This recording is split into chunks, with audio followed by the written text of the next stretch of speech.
Morning everyone, thank you for attending this talk on Ilika technologies. Ilika is a company that specializes in the rapid development of new materials, in particular for the electronics industry and for energy storage applications. Our flagship program is in the area of solid-state batteries, in particular micro batteries for applications in the so-called Internet of Things. And that's what I'm going to talk about this morning.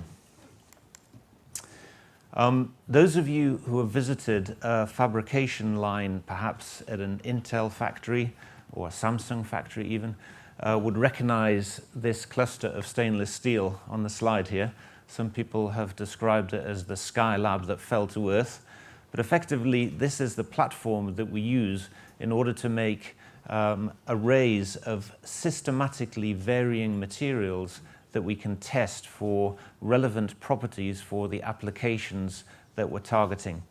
And this allows us to compress the timelines in which it normally takes you to make new materials for applications like, for instance, our mobile phones.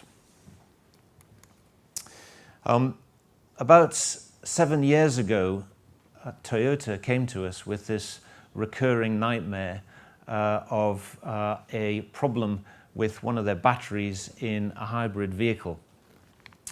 Those of you who followed the Dreamliner saga will know that very occasionally lithium-ion batteries do explode.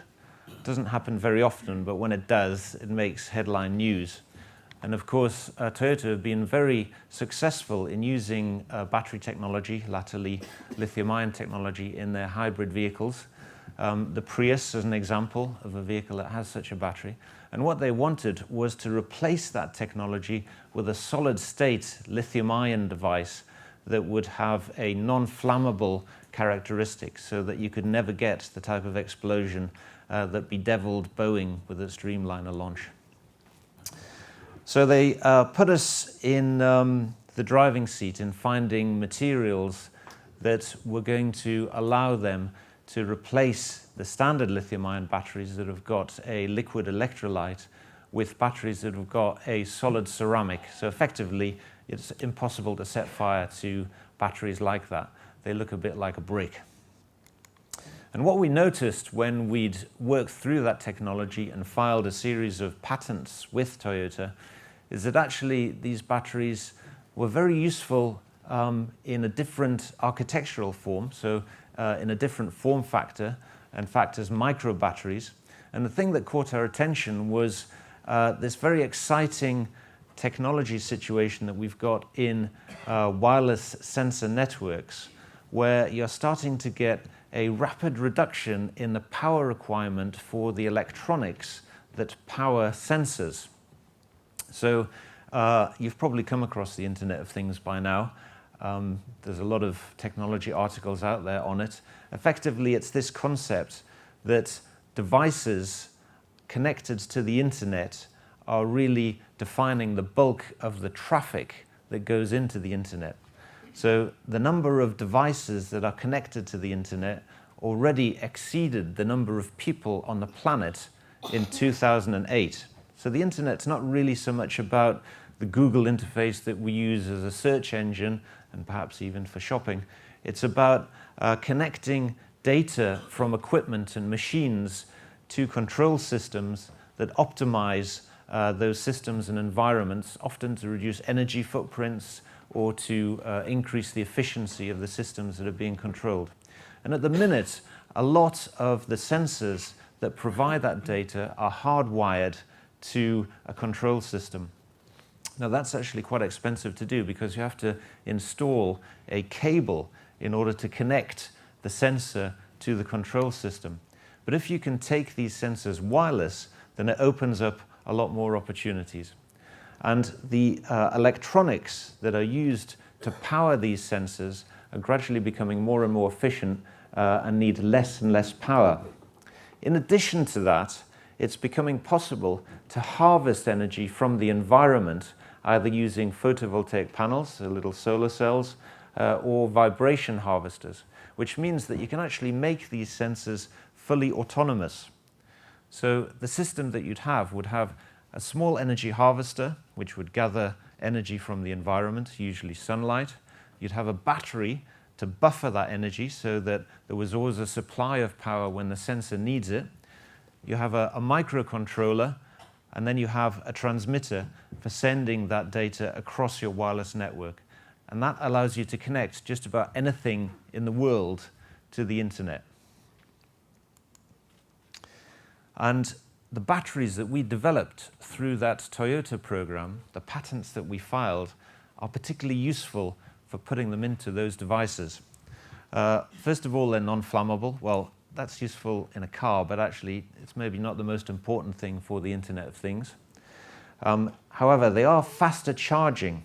So in the context of a mobile phone, you could charge it in 10 minutes rather than an hour. They also hold charge for a long period of time. They're very robust. They have what's known as a very low leakage current. So a normal battery, if you charge it, will gradually discharge because it's not perfect. It loses that energy that it's supposed to be charging. Whereas with these solid-state batteries, they have very well-defined interfaces, which means that they can hold charge for very long periods of time. And that means that they're suitable for controlling and holding the charge that comes from an energy harvester, which may only be producing nanoamps or microamps of current. They're also much smaller. They're about half the size of a normal lithium-ion battery for the same amount of charge, which means that they can be built into devices that are very slim, aesthetically pleasing, that can be installed in environments without being obtrusive. So we didn't invent solid-state batteries, and this slide explains the nature of our unique technology. On the left-hand side, you see a cartoon of the early-stage lithium-ion batteries that were made in solid-state by the Oak Ridge National Lab in the US. That's really where this technology was originally invented.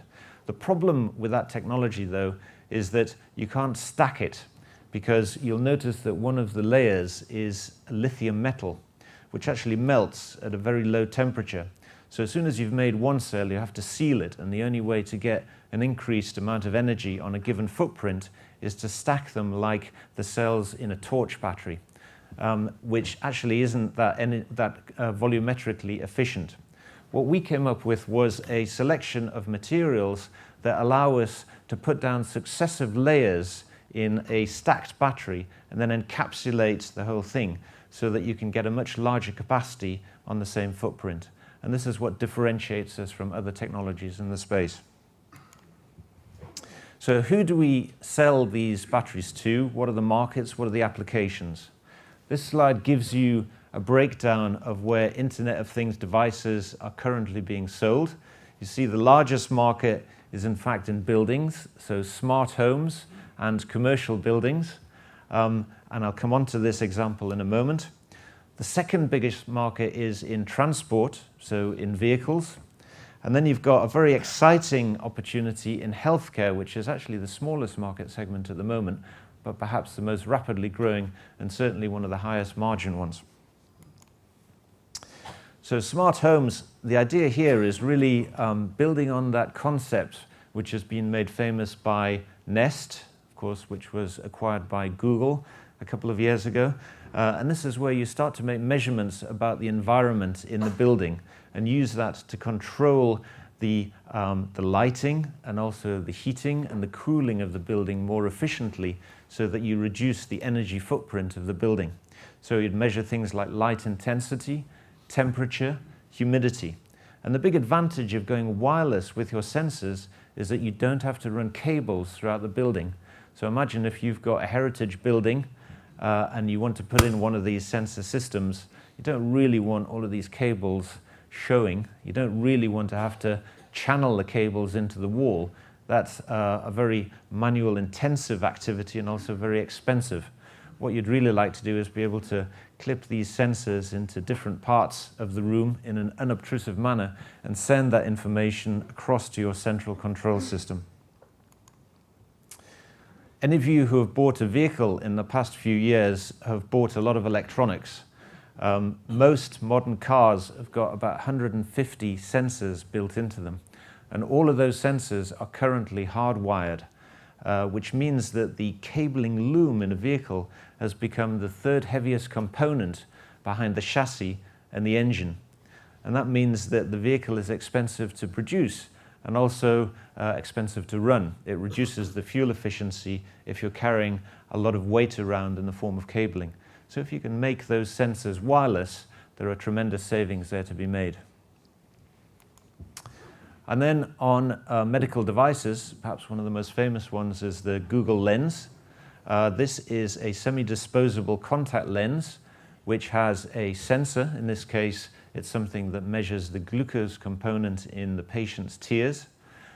It has a little microcontroller, and it has an energy harvester, so a small PV panel, and a battery to buffer the storage of that energy, and a transmitter to send that information through to a little controller that allows the diabetic patient to understand when glucose levels have gone out of range.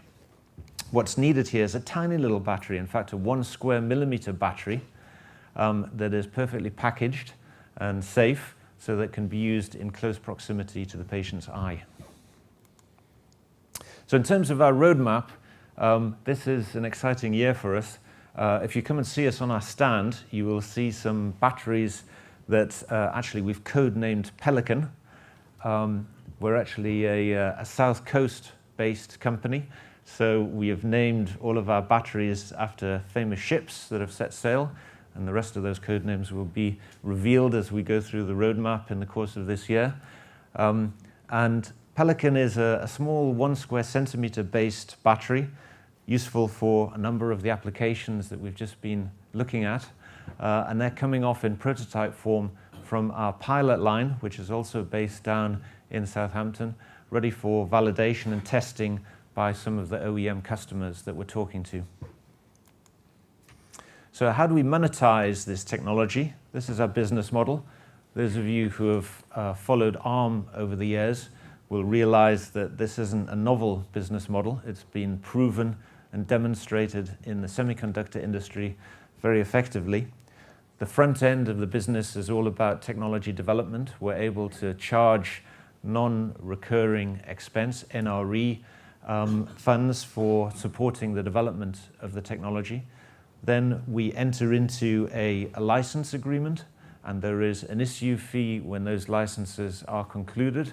And that then leads on to royalties once the technology has been implemented in a manufactured device that is rolled out to the market.